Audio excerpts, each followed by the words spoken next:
À l'hiver 2022, j'ai reçu une invitation d'une plateforme de recherche pour aller parler du chevreuil d'Anticosti à Saint-Pierre-et-Miquelon. C'était la fin de la pandémie et des restrictions de voyage. Nous sommes partis pour l'archipel.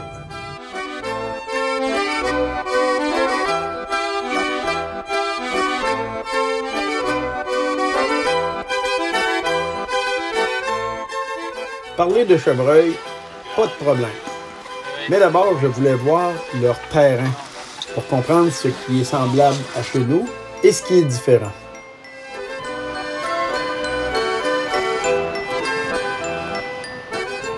Mon collègue, Daniel, de la DETAM, nous avait préparé un programme d'enfer.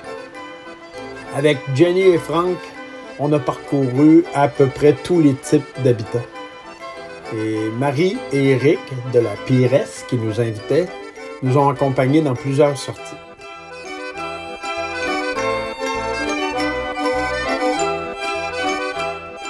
Pour impressionner les amis, je leur dis souvent qu'à Anticosti, des vents de 100 km/h, c'est quelques fois par année. À Saint-Pierre-et-Miquelon, c'est une autre catégorie.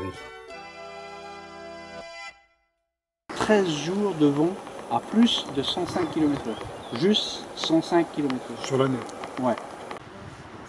Ce qu'on a derrière, on a des éléments qui nous disent voilà, ce qu'il faudrait sur la route qu'on peut avoir après. Mais la plupart des deux.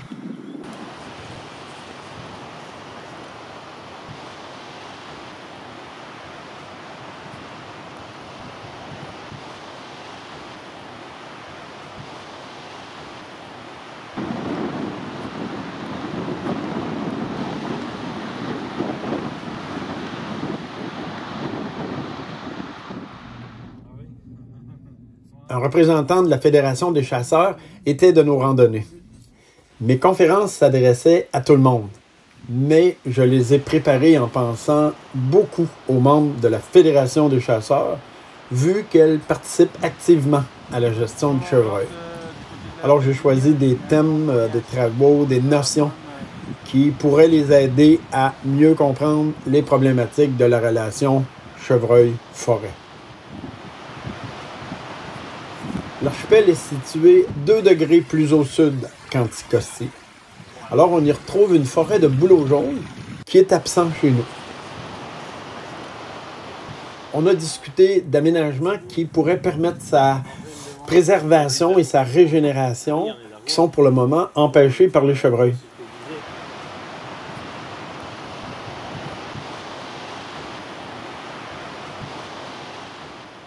Plusieurs Saint-Pierrais ont une maison de campagne ou un chalet sur l'Anglade. On a lunché dans celui de Daniel. Il est seulement accessible par la mer ou par un sentier.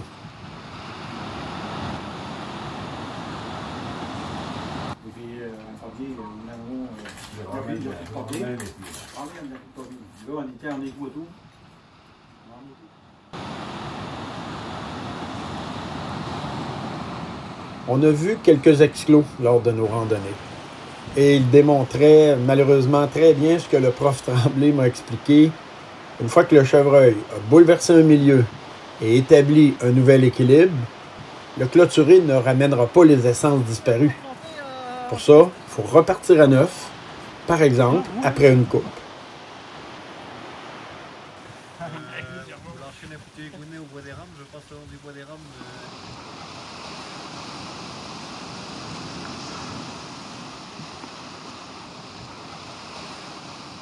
Une bonne pub pour la plateforme de recherche qui organisait les conférences. J'ai été invité à en parler au journal télévisé. Gaëtan Laprise, on a l'impression que quoi qu'il se passe, eh bien, le cerf de Virginie s'adapte à toutes les situations. Oui, c'est sa grande qualité, ou on pourrait dire aussi son grand défaut, mais c'est une bête avec une capacité d'adaptation extraordinaire. C'est pas étonnant qu'on en retrouve autant sur l'Anglade et Miquelon et sur Anticosti, malgré des milieux qu'on n'aurait pas cru favorables aux chevreuils au départ des forêts boréales. Vous étiez du côté de la Tête Pelée ce matin. Oui, aujourd'hui, du côté de l'Anglade, on est parti dans la neige et après, on a eu droit à beaucoup de soleil. Alors, on a vu des forêts Fortement altéré par le chevreuil. Quelque chose que je connais très bien parce qu'Anticosti, c'est aussi le cas. Les forêts sont différentes, mais l'impact du chevreuil est toujours impressionnant. Et, je l'ai dit, ici, il n'y a pas d'hiver et il n'y a pas de prédateurs. Le seul moyen de contrôler la population de chevreuil, c'est par la chasse. Et ça peut se faire sur un mode expérimental. Monter les quotas de chasse? Oui, il y a beaucoup d'avenir, mais il faut commencer, et ça, il y a des projets, je sais, entre autres d'inventaire avec des drones, à l'infrarouge. Faut connaître notre population. Pour établir un quota de chasse, il faut la connaître précisément. Merci Gaëtan Laprise d'avoir été avec nous ce soir. Et on rappelle que vous animez 2 conférences cette semaine. La première à Miquelon, c'est demain jeudi à 17h et ça se passe à la salle des fêtes. Et puis à Saint-Pierre, eh bien, ça sera ce dimanche 10 avril à 17h, donc au Centre culturel. Merci. Ah, ça m'a fait plaisir.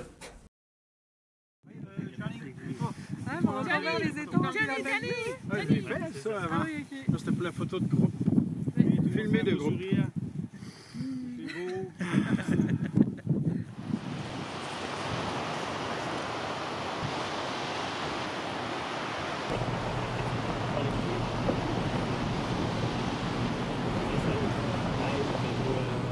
Les îles de Miquelon et de Langlade comprennent environ 75% de milieux ouverts. Des landes, des mornes, des tourbières. C'est dire combien les parties boisées subissent une forte pression par le chevreuil.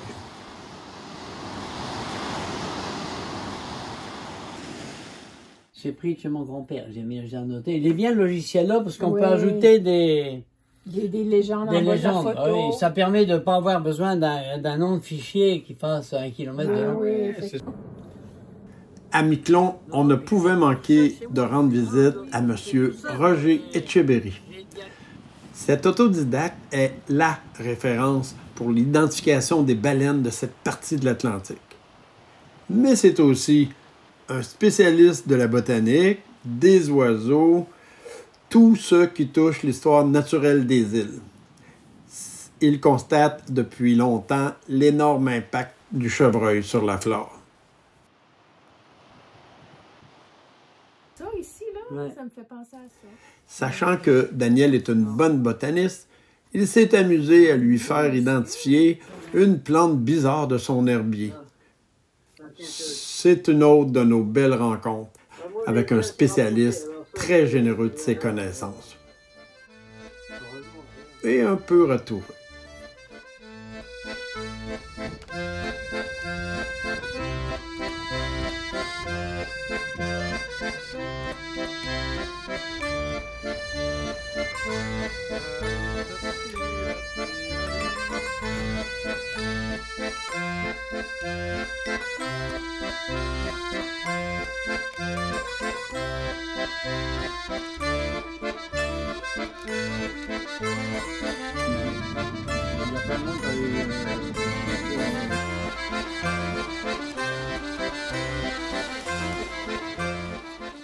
Sur l'île de Saint-Pierre, pas de chevreuil.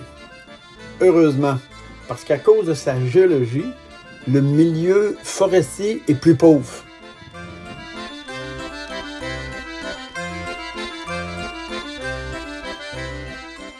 J'avais réservé un bel appartement à 3/4 d'heure de marche de la ville, ce qui nous a permis de parcourir le secteur quand on a eu des moments libres.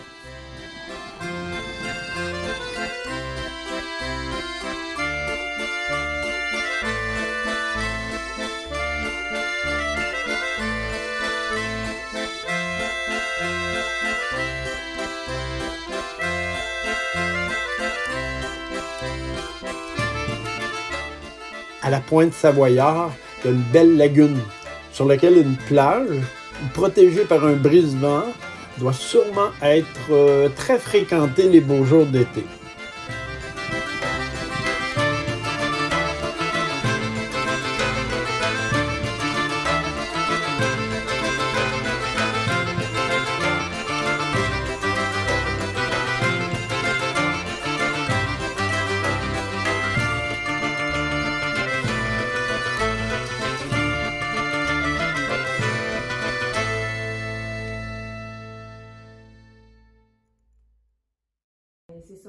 contact, puis des fois, j'avais comme l'impression, waouh, c'était effervescent, parce que c'est un domaine... J'ai présenté en environ 1h30 une brève histoire naturelle d'Anticosti et comment le chevreuil a modifié la forêt.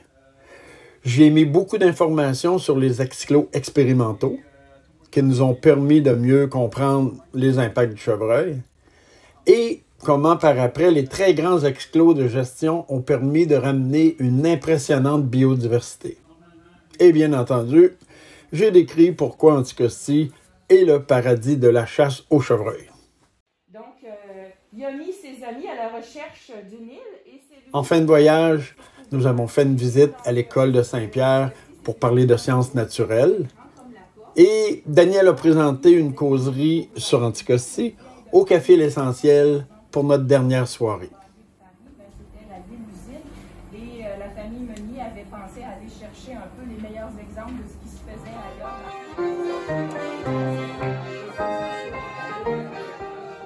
Au Café L'Essentiel, on a pu assister à la pratique des musiciens.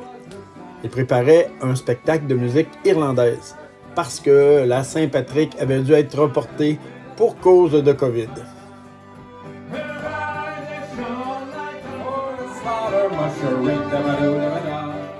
Ces cousins français d'Amérique ont vraiment beaucoup de choses en commun avec nous, y compris une bière qui serait parfaitement à l'aise dans nos parties.